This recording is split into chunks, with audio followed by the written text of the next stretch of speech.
Bonjour. Après avoir étudié la manière de créer un itinéraire avec la carte fournie par défaut avec Vasco da Gama, installer des moyens de transport ou des monuments, faire décoller un avion, je propose aujourd'hui de créer un itinéraire en utilisant sa propre carte et quelques petites astuces qui n'ont pas été abordées dans le tutoriel prise en main de Vasco da Gama. Vous pouvez, si vous le souhaitez, récupérer une carte sur le web ou en scanner une à partir de Google Maps ou d'un atlas que vous avez photocopié.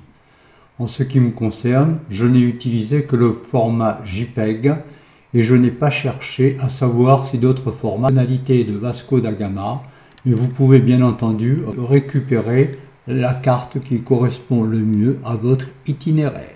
Démarrez Vasco da Gama et choisissez « Créer un nouveau projet ».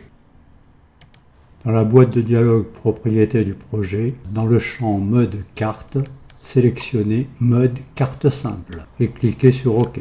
Une nouvelle boîte de dialogue s'ouvre, intitulée Sélection carte. Cliquez sur le bouton Insérer une nouvelle carte. L'explorateur de Windows s'ouvre, recherchez sur votre PC la carte que vous avez préalablement récupérée, par Internet ou par photocopie. Une nouvelle boîte de dialogue s'ouvre et propose un certain nombre de chemins pour installer la carte. Le cache et le nom de la carte. Vous pouvez modifier les chemins et le nom et cliquer sur OK. Vous revenez à la boîte de dialogue Sélection carte, cliquez sur OK. La carte s'installe à la place du globe. Vous pouvez à présent tracer votre itinéraire. Mais attention, avec le mode carte simple, vous ne pouvez pas utiliser le bouton « Créer un point d'itinéraire à partir des coordonnées GPS ». Si vous cliquez dessus, une boîte de dialogue s'ouvre et indique que cette fonctionnalité n'est pas disponible dans le mode carte simple. Cliquez sur OK. Pour créer le point de départ, cliquez sur le bouton correspondant dans le panneau de droite ou sur le premier bouton de la deuxième zone sous l'écran. Ce point s'installe au centre de la carte à proximité de Genève. Étant donné la couleur de la carte, ce point ne se voit pas très bien. Vous pouvez le déplacer, par exemple sur Angoulême. Cliquez à nouveau sur la carte pour créer le point d'arrivée. En ce qui nous concerne, nous souhaitons aller jusqu'à Sarajevo. Nous souhaitons aller d'Angoulême à Sarajevo en prenant une voiture pour aller jusqu'à Paris et un avion de Paris à Sarajevo en survolant Prague. Je vous montre comment tracer cet itinéraire. Bien entendu, vous pouvez zoomer pour réaliser cette opération. Donc Angoulême, Poitiers, Poitiers, Tours, Tours, Orléans, Orléans, ici, Paris, voilà. Nous prendrons l'avion pour aller de Paris jusqu'à Sarajevo, mais en survolant Prague. Nous allons donc créer un point d'appui et passer par Prague, comme ceci. Il faudra, rappelez-vous, pour réaliser le décollage de l'avion, créer un point d'arrêt juste après Paris. À Paris, il faudra aussi créer un point d'arrêt à la place du point d'appui puisque nous allons changer de moyen de transport. Nous créons un autre point d'arrêt pour que l'avion prenne de l'altitude. Un autre point d'arrêt pour commencer la descente.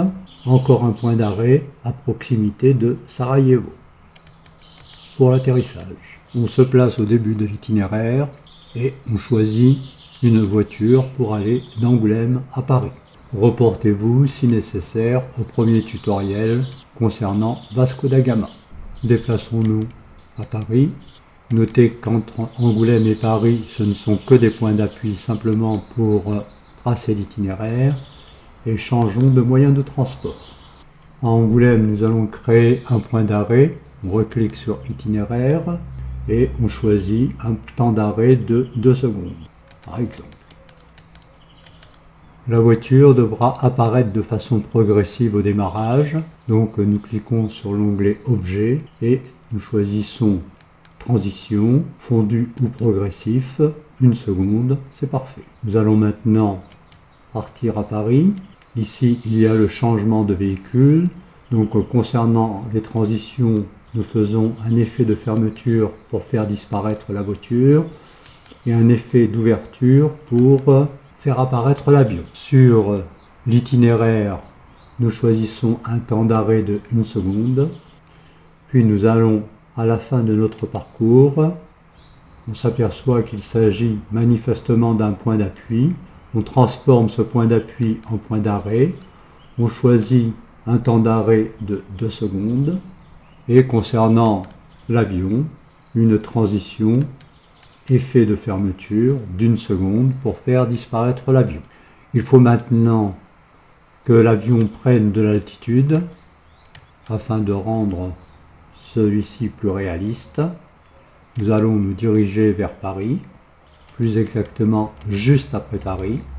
On voit apparaître l'avion et là, nous choisissons pour cet itinéraire, pour les objets, modifier les propriétés, onglet position et nous faisons décoller l'avion, nous lui donnons une altitude par exemple de 0,5%. Nous passons au point d'arrêt suivant. Ici, on demande de modifier à nouveau les propriétés et on choisit une altitude de 50%.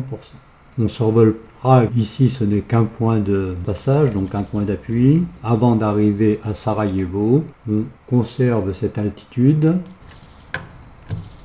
Puis, juste avant l'arrivée à Sarajevo, atterrissage de l'avion, donc altitude 0,5%.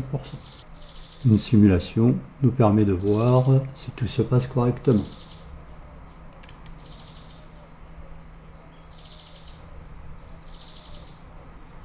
La voiture arrive à Paris, changement de voiture, l'avion apparaît, prise d'altitude, on survole Prague et l'avion atterrit. Pour mieux voir ce qui se passe, on va régler la caméra. Donc on choisit par exemple de côté 45 degrés ou 70 degrés. Et on relance une simulation.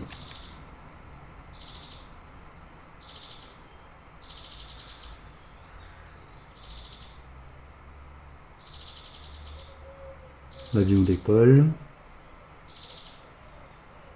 Normalement, perte d'altitude, enfin j'espère. Et là, voilà, atterrissage de l'avion, puis... Ah.